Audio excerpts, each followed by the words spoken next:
ఒకప్పుడు మన ఎదురుగా ఫ్రెండ్స్, బాబాయ్, అంకుల్, పిన్ని, అత్త ఉండేవాళ్ళు.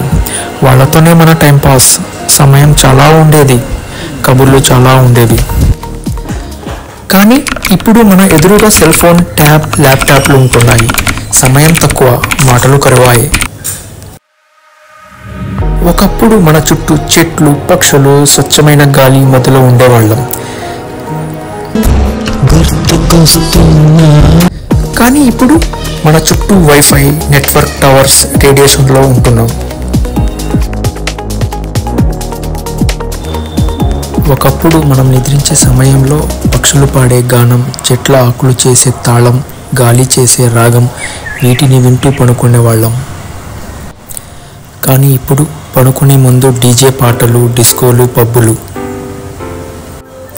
నిజమనిపిస్తే ఒక లైక్.